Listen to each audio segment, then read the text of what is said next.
Hello everyone. आज अपन question पढ़ेंगे coulomb का नियम। काय का नियम पढ़ेंगे? कूलाम का। एक फ्रांस के वैज्ञानिक थे चार्ल्स अगस्टिन कूलाम। इन्होंने इस नियम का प्रतिपादन किया था।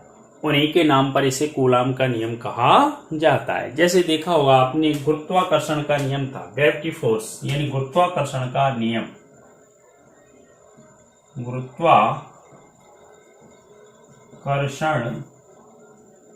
का नियम क्या नियम था मेरे प्यारे बच्चों? गुरुत्वाकर्षण का यानी ब्रह्मांड में प्रत्येक कण, जो ब्रह्मांड है यानी यूनिवर्स है, उसमें प्रत्येक कण एक दूसरे कणों की तरफ क्या हो रहा है? आकर्षित हो रहा है। क्या हो रहा है? आकर्षित हो रहा है। इसे और इसमें क्या होता है? गुरुत्वाकर्षण के नियम में इसमें क्या होता है? दो पिंड होते हैं।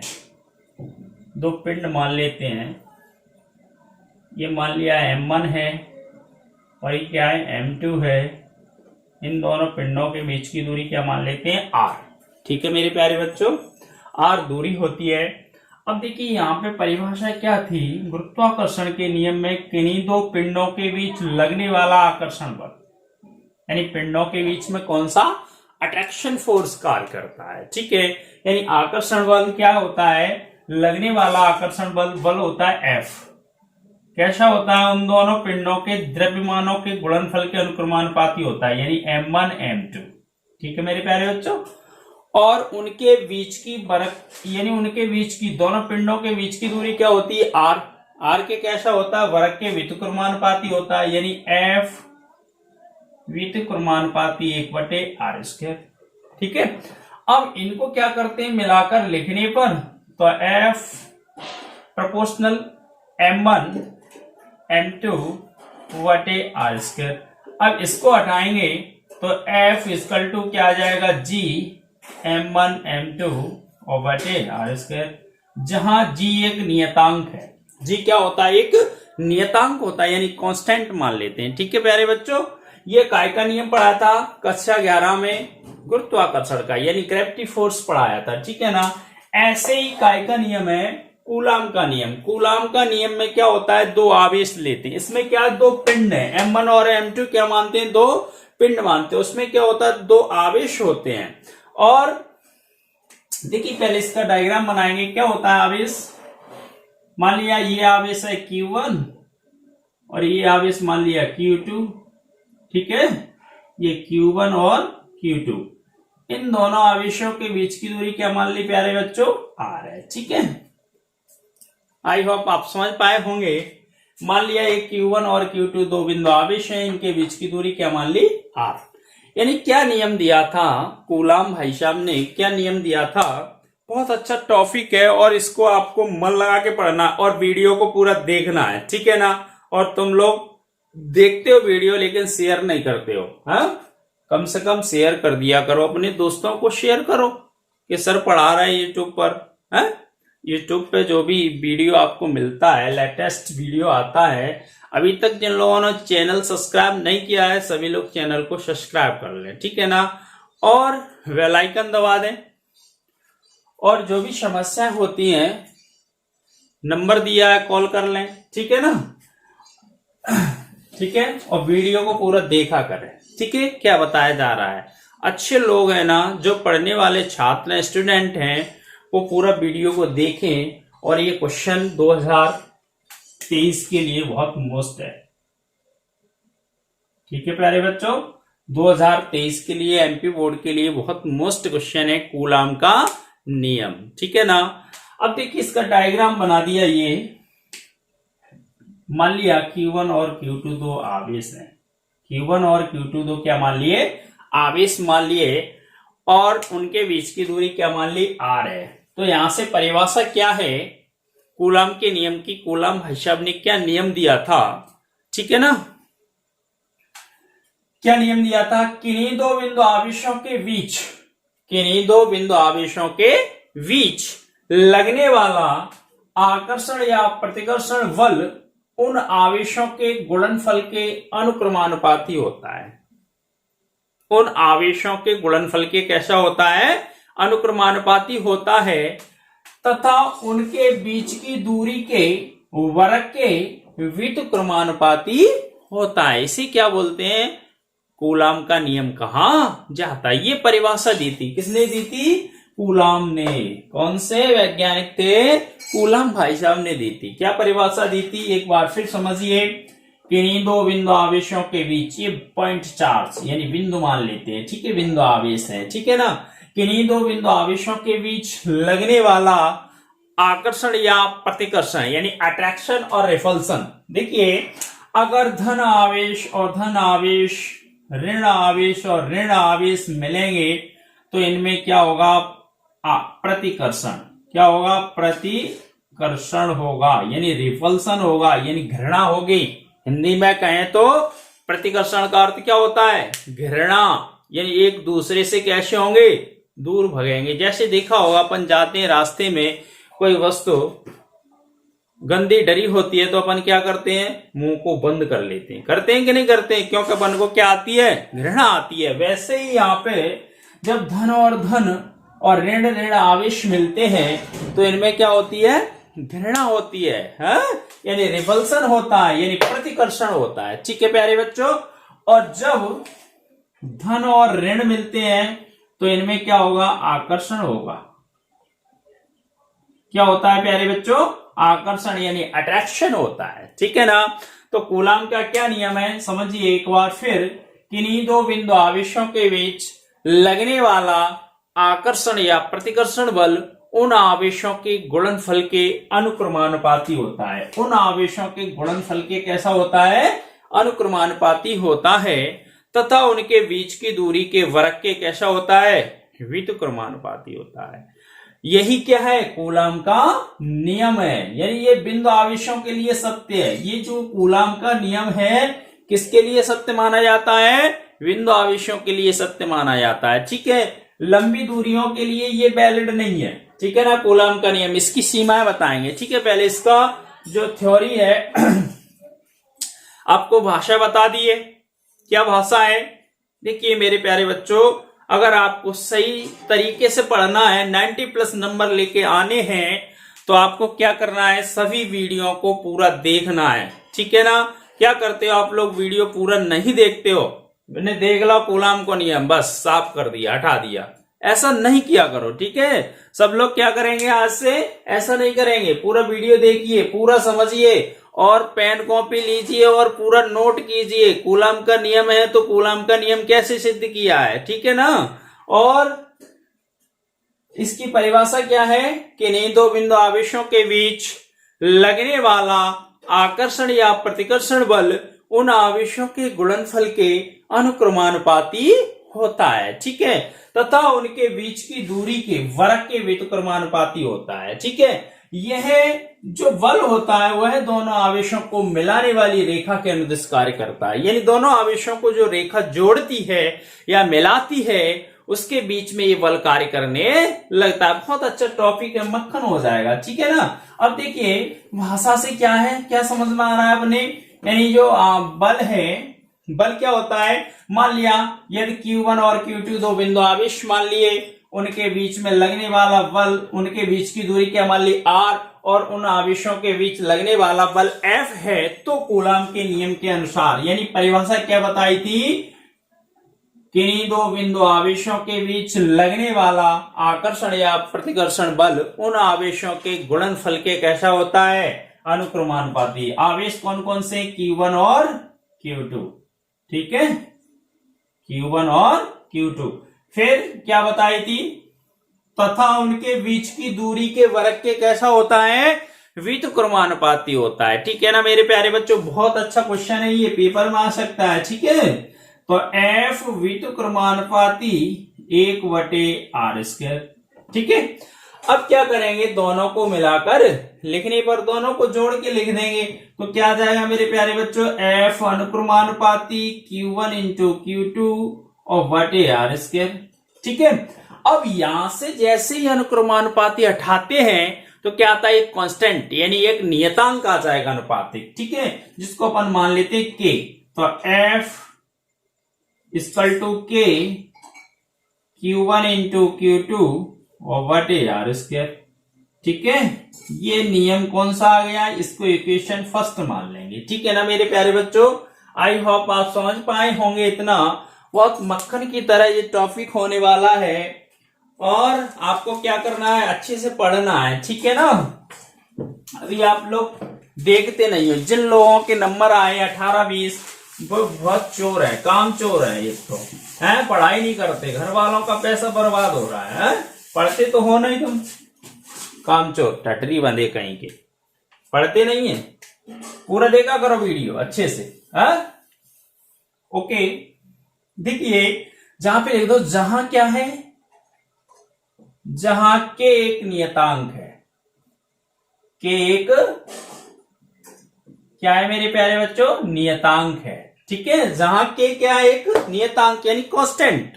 ठीक है, जिसका मान मापन की पद्धति पर निर्भर करता है। जो के होता है उसका मान काय पे निर्भर करता है, मापन की पद्धति पर। जहां के एक नियतांक है जिसका मान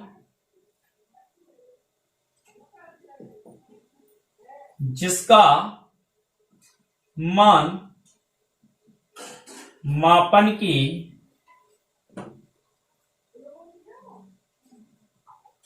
पद्धति पर निर्भर करता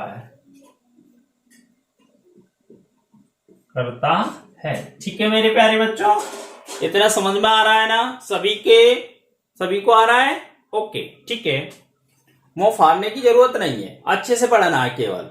हाँ, नंबर 1 एसआई पद्धति में। ठीक है, एसआई पद्धति में क्या होता है मेरे प्यारे बच्चों, वायु या निर्वात के लिए वायु या निर्वात के लिए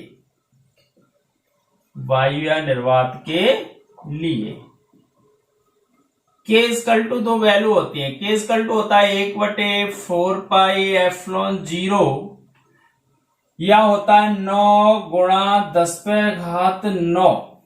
ठीक है मेरे प्यारे बच्चों, वैल्यू होती है के की, क्या होती है, एक तो होता है 1/4 पाई एप्सिलॉन 0 और के इक्वल टू क्या होता है 9 गुणा 10⁻9 न्यूटन इंटू मीटर स्क्वायर प्रति coulomb. Newton into metre square प्रति कूलम स्क्वायर। ठीक है मेरे प्यारे बच्चों, ये वैल्यू होती है। ठीक है, ध्यान रखना एसआई पद्धति में। कौन सी एसआई, ये कक्षा 11th का है सिस्टम पूरा, और 11th कोई पढ़ना नहीं चाहता है, फ्री में मिल जाए सेब संतरे खाने के लिए, मेहनत करनी नहीं पड़े। एसआई पद्धति में क्या होता है, वायु निर्वात के लिए के इक्वल टू 1/4 पाई एप्सिलॉन 0 या के इक्वल टू क्या होता है 9 गुणा 10⁻9, ये इसका मात्रक है न्यूटन इंटू मीटर स्क्वायर प्रति कूलम स्क्वायर। ठीक है ना, अब देखिए यहां पे इक्वेशन ये रही, इक्वेशन फर्स्ट यानी समीकरण 1 से क्या आएगा मेरे प्यारे बच्चों, समीकरण 1 से एफ इक्वल टू क्या आएगा, के की जगह वैल्यू रख दो 1/4 पाई एप्सिलॉन 0। ठीक है, Q1 इंटू Q2 और बटे आर स्क्वायर, ये वैल्यू है। और मात्रक क्या होता है एसआई पद्धति में, कक्षा 11 में पढ़ाया था सबको, क्या होता है न्यूटन। क्या होता है मेरे प्यारे बच्चों, न्यूटन होता है। ठीक है, या इसको लिख सकते हैं या कैसे, एफ इक्वल टू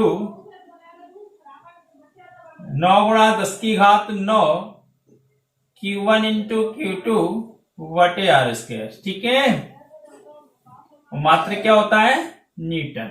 ठीक है ना, अब देखिए यहां पे एक चीज आपको बताएं, एप्सिलॉन 0 क्या होता है,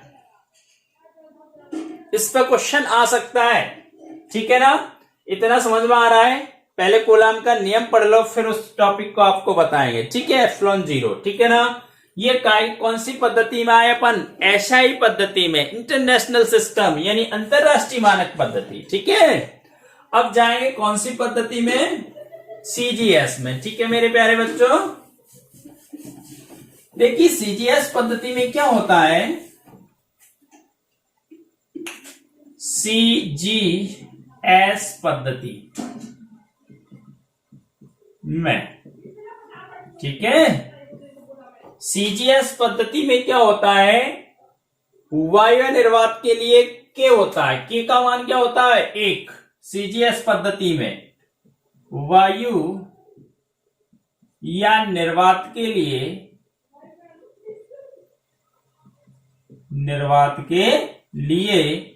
के इक्वल टू होता है 1। ठीक है, के की वैल्यू कितनी होती है प्यारे बच्चों, 1 होती है। ठीक है ना, समीकरण 1 से यानी इक्वेशन फर्स्ट से। ठीक है, तो क्या होगा, एफ इक्वल टू के की जगह क्या रखेंगे 1 रखेंगे। ठीक है ना, तो क्या आएगा Q1 इंटू Q2 और वट ए आर स्क्वायर। ठीक है, और मात्र क्या होता है प्यारे बच्चों, क्या होता है, शाबाश, डाइन होता है। ठीक है ना, डाइन, ठीक है, या डाइन। ठीक है ना, आई होप आप समझ पाए होंगे कूलम का नियम। ये अपन ने कौन सी पद्धति में निकाला है, सीजीएस पद्धति में। एक काय में निकाला था, एसआई पद्धति में। ठीक है, ओके ओके। अब देखिए क्या करेंगे, एप्सिलॉन 0 ये क्या होती है, निर्वात की विद्युतशीलता होती है। इसको समझिए थोड़ा सा, एप्सिलॉन 0 की वैल्यू, ये ओटी में क्वेश्चन आता है। ऑब्जेक्टिव जो पेपर होते हैं ना, उनमें बहुत बार आया है ये क्वेश्चन। और जो पेपर होता है नीट का, नीट में भी बहुत बार आ चुका है ये क्वेश्चन। ठीक है ना, ध्यान रखना, एप्सिलॉन 0 का बेमी सूत्र यानी डायमेंशनल फॉर्मूला क्या होता है, मात्रक क्या होता है। ठीक है ना, पढ़ाई में हर किसी का मन नहीं लगता, ये ध्यान रखना। मुंह उठा के चल देते हैं, आ जाते हैं, पढ़ते लेते हैं नहीं घर पे। देखिए एप्सिलॉन 0 की वैल्यू क्या होती है, एप्सिलॉन 0 अभी अपन ने सिद्ध किया था, एफ इक्वल टू के, sorry 1/4 pi epsilon 0 Q1 into Q2 बटे आर स्क्वायर, ये सिद्ध किया था। ठीक है, अब एप्सिलॉन 0 का मान निकालें तो क्या आएगा, Q1 इंटू Q2 बटे एफ इंटू आर स्क्वायर। ठीक है, अब देखिए सब लोग अच्छे से वीडियो देखा करो पहले। ठीक है, बीच में कोई डिस्टर्ब नहीं करेगा। एप्सिलॉन 0 इक्वल टू क्या होगा, Q into Q. Q into Q क्या है, आवेश, तो आवेश का वर्ग हो जाएगा। ठीक है, ये डायमेंशनल फॉर्मूला निकालना है, बेमी सूत्र सीख लेना भी। आवेश, F क्या होता है, बल, R क्या होती है, दूरी का वर्ग। ठीक है, ये आवेश का वर्ग है। अब सबको बताया था पहले वाले वीडियो में, टॉपिक में आपने आवेश पढ़ा था यानी चार्ज। तो आवेश का बेमी सूत्र क्या बताया था, AT क्या होता है मेरे प्यारे बच्चों, AT, A वर्ग और T वर्ग, क्योंकि आवेश पे क्या है, वर्ग है।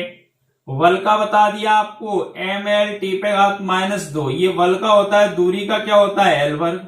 ठीक है ना, इन सबको ऊपर लिखेंगे तो क्या आएगा मेरे प्यारे बच्चों,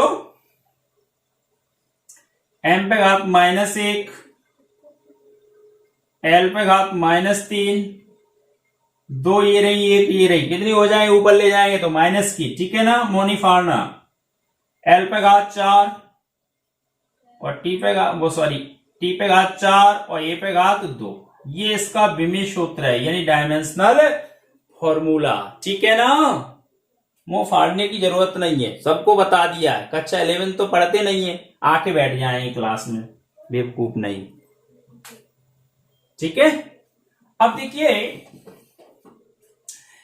ये इसका डायमेंशनल फॉर्मूला है, यहीं से इसका मात्रक भी बना सकते हैं। मात्रक कैसे बनेगा, देखिए सब लोग समझिए अच्छे से। ओके, आवेश का मात्रक क्या होगा, कूलम। आवेश का नापते हैं कूलम, तो कूलम का वर्ग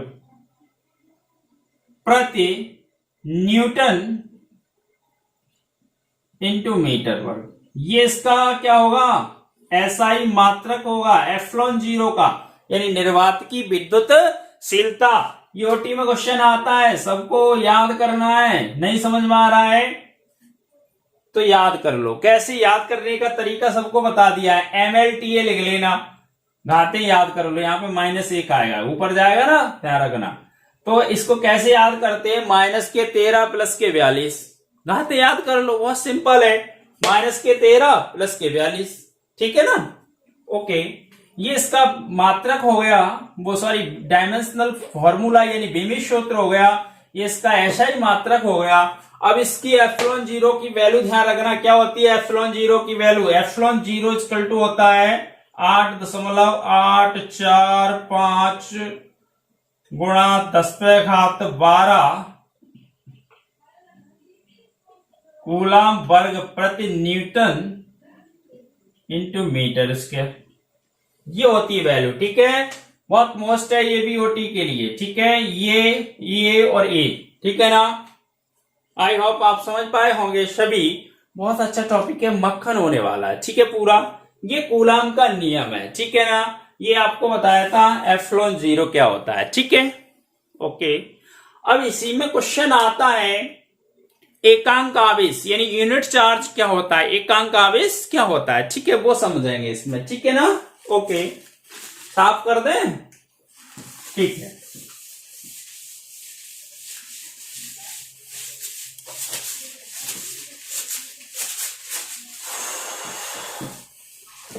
पेन कॉपी में नोट किया करो, ऐसे याद नहीं रहता है सबको, ठीक है ना। अब देखिए एकांक आवेश, एकांक आवेश यानी यूनिट चार्ज, ठीक है।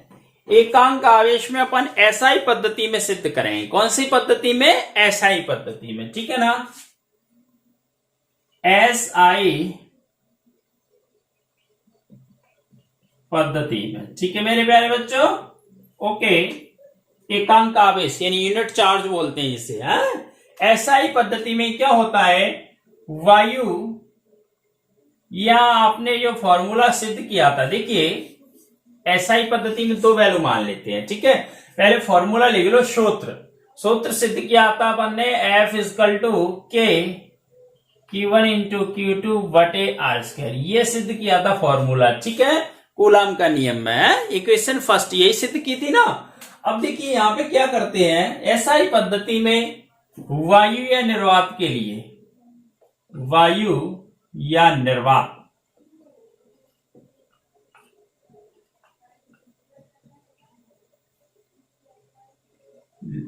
निर्वात के लिए, ठीक है प्यारे बच्चों। तो क्या होता है, वैल्यू होती है, देखिए क्या वैल्यू होती है, K = अपन जानते हैं 9 × 10⁹, ठीक है, K का मान। ओके, ऐसे ही F की वैल्यू होती है, जो लगने वाला बल होता है वो भी होता है 9 × 10⁹ न्यूटन, ठीक है प्यारे बच्चों, ठीक है ना। ओके, और Q1 × Q2, Q1 = Q2, Q1 = Q2 बराबर क्या मान लेते हैं, Q, और R बराबर क्या मान लेते हैं, ये मान लिया, माना, ठीक है प्यारे बच्चों। R = 1 मीटर की दूरी है, सब वैल्यू रखेंगे समीकरण 1 में। समीकरण 1 क्या था, सबको याद होना चाहिए, क्या था, F = K Q1 × Q2 और R², ये समीकरण 1 था ना। ओके, यहाँ पे वैल्यू रखिए, तो F का मान कितना है, 9 × 10⁹ इंटू K का मान कितना, 9 × 10⁹। Q1 और Q2 की जगह क्या रखेंगे, Q², R की जगह क्या रखेंगे, 1, इससे ये कैंसिल हो जाएगा, होगा कि नहीं। तो Q² बराबर क्या आ जाएगा, 1, वर्गमूल लेंगे तो Q बराबर क्या आएगा, ±1, ठीक है। अब देखिए इसका नाम ही एकांक आवेश यानी इकाई आवेश यानी यूनिट चार्ज, इसका नाम है, वैसा ही गुण है। एकांक का अर्थ होता है एक, वैल्यू कितनी आई, 1, समझ गए ना। अब देखिए यहां पे इसकी भाषा कैसे लिखते हैं, क्या करते हैं यहां पे, देखिए यदि समान परिमाण के, परिमाण कैसा है, समान परिमाण के सजातीय आवेश, समान परिमाण के कैसे आवेश होना चाहिए, सजातीय आवेश। Q1 और Q2 थे, उनको अपन ने कैसा मान लिया, समान परिमाण यानी Q मान लिया, ठीक है। तो भाषा कैसे लिखते हैं, समान परिमाण के, यदि समान परिमाण के दो सजातीय आवेश वायु या निर्वात में 1 मीटर की दूरी पर स्थित हो, कितनी दूरी पर? समान परिमाण होना चाहिए, मैग्नीट्यूड कैसा होना चाहिए? समान, यानी जो Q माना है, Q कैसा है? Q इधर भी है इधर भी है Q, दो बिंदु आवेश ही तो थे, Q1 और Q2 में वैल्यू मानी थी और उनका वैल्यू क्या मान लिया? Q मान लिया दोनों का, ठीक है। तो समान परिमाण के दो सजातीय आवेश, अब एक ही जात की होगा, ये प्लस है तो ये भी प्लस होगा, ये माइनस है तो ये भी कैसा होगा? माइनस होगा। अब जब सजातीय आवेश मिलते हैं प्यारे बच्चों तो क्या होता है? एक जाति के मिलेंगे तो क्या होगा? क्या होगा? हाँ सही पकड़े, क्या होता है? रिपल्सन होता है, यानी प्रतिकर्षण होने लगता है। क्या होने लगता है? प्रतिकर्षण, ठीक है ना। अब देखिए Q1 और Q2 कैसे आवेश हैं? सजातीय आवेश। सजातीय आवेश मिलेंगे तो इनमें क्या होगा? प्रतिकर्षण, यानी एक दूसरे से कैसे भागेंगे? ये दूर भागेंगे। कैसे भागेंगे? दूर। और ये विजातीय होते तो इनमें क्या होता? अट्रैक्शन, यानी आकर्षण होता, यानी घृणा नहीं होती, प्रेम होता। क्या होता? प्रेम होता, ठीक है ना। एक प्रेम कहानी लिखते हैं, ओके, ठीक है। अब देखिए यहां पे इसकी भाषा कैसे लिखेंगे? यदि समान परिमाण के दो सजातीय आवेश वायु या निर्वात में 1 मीटर की दूरी पर स्थित होने पर एक दूसरे को 9 × 10⁻⁹ न्यूटन के बल से प्रतिकर्षित करें तो प्रत्येक आवेश एकांक आवेश कहलाता है। प्रत्येक जो आवेश होता है उसे कौन सा आवेश कहते हैं? एकांक आवेश कहते हैं, ठीक है ना। भाषा समझ में आई? कैसे लिखना है? यदि समान परिमाण के दो सजातीय आवेश वायु या निर्वात में 1 मीटर की दूरी पर स्थित हों तो वे एक दूसरे को 9 × 10⁻⁹ न्यूटन के बल से प्रतिकर्षित करें तो ऐसे आवेश को एकांक आवेश कहा जाता है। कितना टॉपिक अच्छा है, मक्खन की तरह, ठीक है ना।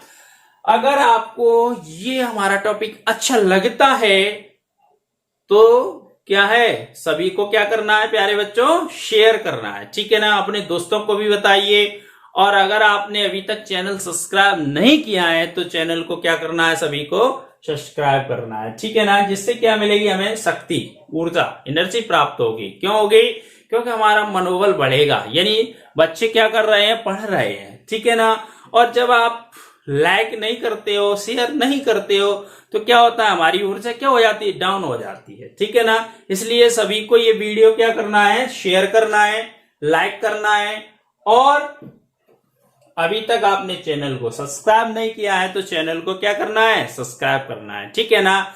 ऐसे ही और आपको टॉपिक बताएंगे नेक्स्ट वीडियो में, तब तक के लिए आप इसको पढ़िए अच्छे से। Thank you, okay.